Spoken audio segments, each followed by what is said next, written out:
Terima kasih. Assalamualaikum warahmatullahi wabarakatuh. Salam sejahtera bagi kita semua. Yang terhormat Ibu Arifah Rohmah Idealis SE MSc selaku dosen pengampu Ekonomi Moneter kelas Manajemen A angkatan 2019. Dan tidak lupa pula teman-teman kelas Manajemen A angkatan 2019 yang saya sayangi dan saya banggakan. Semoga di saat pandemi seperti ini senantiasa diberikan nikmat sehat oleh Allah SWT. Amin. Sebelum memasuki materi, izinkan saya untuk memperkenalkan nama dari kelompok saya. Yang pertama adalah dengan saya sendiri, Muhammad Saiful Hamam, dengan NIM 08. Yang kedua adalah Intan Maulidiah dengan NIM 15. Dan yang terakhir adalah Ayu Nurjayani dengan NIM 18. Di sini kami akan mempresentasikan atau menjelaskan mengenai materi ringkasan dari kelompok 2 sampai kelompok 6. Yang meliputi yang pertama adalah sistem keuangan, yang kedua teori uang, yang ketiga suku bunga, yang keempat jumlah uang beredar, dan yang terakhir adalah permintaan uang. Sebelum menjelaskan masuk kepada materi, di sini saya akan menjelaskan secara garis besar ekonomi moneter itu seperti apa. Ekonomi moneter merupakan bagian dari ilmu ekonomi, khususnya yang mempelajari tentang sifat, fungsi, dan pengaruh uang terhadap kegiatan ekonomi. Jadi, ekonomi moneter ini sangatlah penting bagi kehidupan sehari-hari, khususnya di bidang kegiatan ekonomi. Baik, memasuki materi yang pertama, di sini saya akan menjelaskan mengenai pengertian sistem keuangan.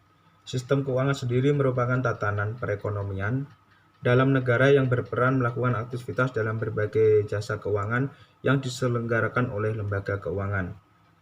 Yang perlu kita ketahui adalah tugas utama sistem keuangan. Tugas utama sistem keuangan sendiri adalah mengalihkan dana yang tersedia dari penabung kepada pengguna dana untuk kemudian digunakan membeli barang atau jasa dan juga untuk berinvestasi sehingga ekonomi dengan begitu dapat tumbuh dan meningkatkan standar kehidupan. Oleh karena itu, sistem keuangan memiliki peran yang sangat berprinsip dalam perekonomian dan kehidupan. Memasuki yang kedua, di sini saya akan menjelaskan mengenai sistem keuangan di Indonesia. Sistem keuangan di Indonesia pada prinsipnya dapat dibedakan menjadi dua jenis. Yang pertama adalah sistem perbankan, yang kedua adalah sistem lembaga keuangan bukan bank. Lembaga keuangan dapat menerima simpanan dari masyarakat, maka hal tersebut juga disebut dengan depository financial institution yang terdiri dari bank umum dan bank berkreditan rakyat. Sedangkan lembaga keuangan bukan bank adalah lembaga keuangan selain dari bank yang dalam kegiatan usahanya itu tidak diperkenankan menghimpun dana secara langsung dari masyarakat dalam bentuk simpanan. Jadi bedanya sistem keuangan perbankan dan keuangan bukan bank itu, kalau sistem keuangan perbankan itu dapat menghimpun dana dari masyarakat. Namun jika sistem keuangan bukan bank itu tidak dapat menghimpun dana masyarakat dalam bentuk simpanan. Yang ketiga di sini saya akan menjelaskan mengenai karakteristik dan fungsi sistem keuangan. Yang pertama mengenai karakteristik sistem keuangan menyebutkan bahwa ketidaksempurnaan pasar menyebabkan tingginya biaya yang terkait dengan pengumpulan informasi, penerapan kontrak, maupun pelaksanaan transaksi. Hal ini mendorong berkembangnya berbagai jenis kontrak keuangan, pasar keuangan, maupun lembaga intermediasi keuangan. Jadi masing-masing fungsi sistem keuangan tersebut dapat memengaruhi pertumbuhan ekonomi melalui jalur akumulasi modal, maupun itu modal fisik dan modal manusia. Kedua, jalur tersebut merupakan dua sumber utama pertumbuhan ekonomi jangka panjang yang berkembang di dalam literatur teori pertumbuhan ekonomi.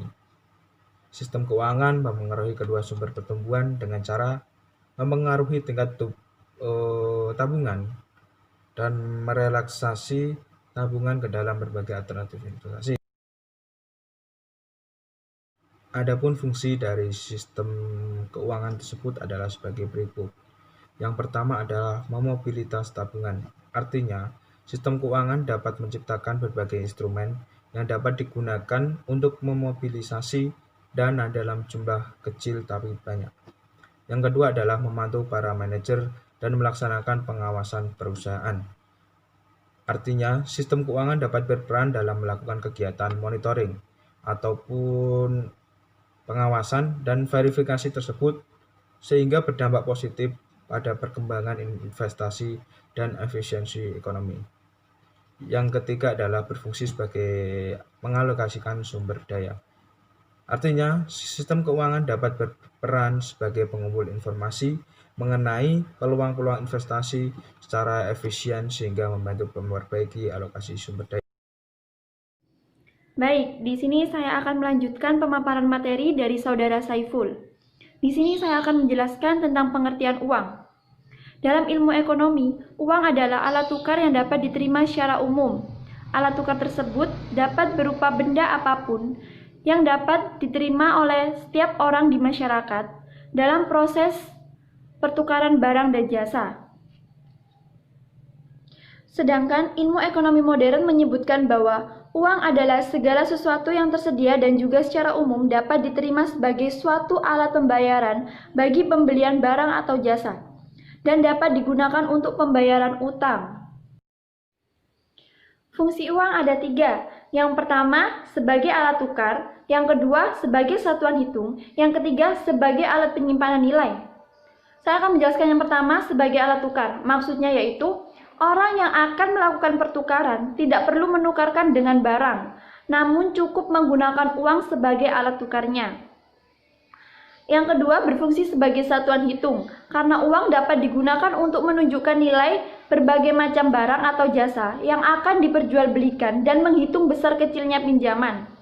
Yang ketiga, sebagai alat penyimpanan nilai, karena dapat digunakan untuk mengalihkan daya beli dari masa sekarang ke masa yang akan datang.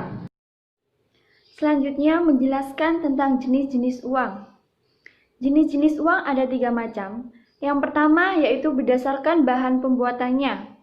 Berdasarkan bahan pembuatannya ada 2, yaitu uang logam dan uang kertas. Uang logam adalah uang yang terbuat dari logam. Pada umumnya uang logam lebih tahan lama daripada uang kertas. Sedangkan uang kertas adalah uang yang terbuat dari kertas dengan gambar dan cap tertentu serta merupakan alat pembayaran yang sah. Yang kedua yaitu berdasarkan lembaga yang mengeluarkan. Berdasarkan lembaga yang mengeluarkan, uang dapat dibagi menjadi 2, yaitu uang kartal dan uang giral. Uang kartal adalah uang yang beredar sehari-hari sebagai alat pembayaran yang sah dan wajib diterima oleh masyarakat. Uang kartal terdiri dari uang logam dan uang kertas. Sedangkan uang giral adalah dana yang disimpan pada suatu rekening giro yang berada di bank-bank umum, yang sewaktu-waktu dapat dipergunakan untuk melakukan pembayaran dengan biliet giro, perantara cek, atau perintah untuk membayar. Yang ketiga yaitu berdasarkan nilai. Berdasarkan nilai, uang dibagi menjadi 2, yaitu uang bernilai penuh dan uang tanda. Uang bernilai penuh adalah uang yang memiliki nilai bahan dan nilai nominalnya sama. Sedangkan uang tanda adalah uang yang nilai bahan dan nominalnya berbeda. Dengan kata lain, nilai nominal lebih besar daripada nilai intrinsiknya. Baik, sekarang masuk pada materi suku bunga. Saya akan menjelaskan pengertian tentang suku bunga.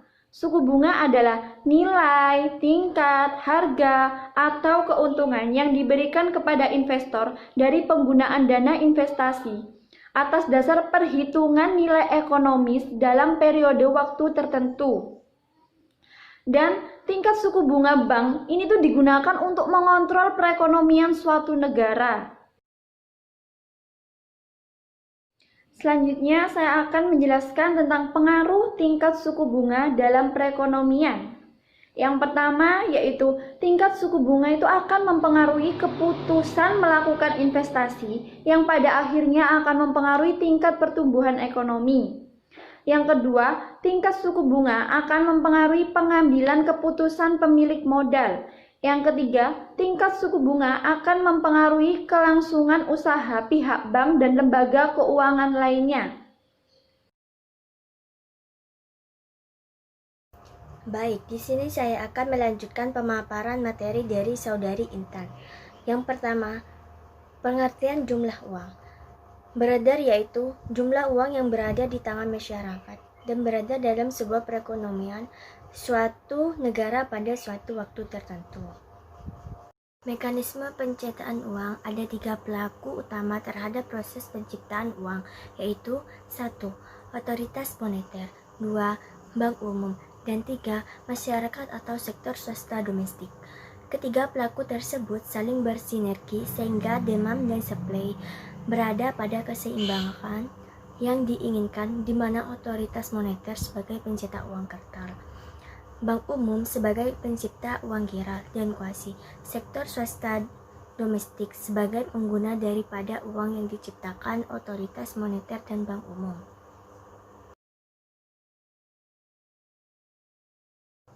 Permintaan uang adalah jumlah uang yang ingin dipegang oleh masyarakat dan perusahaan secara keseluruhan. Permintaan uang merupakan total permintaan uang dari seluruh rumah tangga dan perusahaan dalam sebuah perekonomian. Faktor yang mempengaruhi permintaan uang ada 3, yaitu 1. Selera masyarakat akan mempengaruhi permintaan uang. Misalnya, peningkatan selera masyarakat terhadap barang-barang impor yang mahal akan meningkatkan permintaan terhadap uang kas untuk tujuan transaksi. Yang kedua, kekayaan dari masyarakat. Apabila suatu masyarakat semakin kaya, maka permintaan terhadap uang cenderung meningkat. Namun, tidak selalu kenaikan kekayaan yang cukup besar akan secara otomatis meningkatkan permintaan uang kas. Yang ketiga, tersedianya fasilitas kredit. Fasilitas kredit seperti kartu kredit dan pembayaran angsuran, maka permintaan uang kas semakin kecil. Baik, terima kasih. Segitu saja dari kelompok kami. Mohon maaf apabila ada kesalahan. Semoga materi ini bermanfaat bagi kita semua.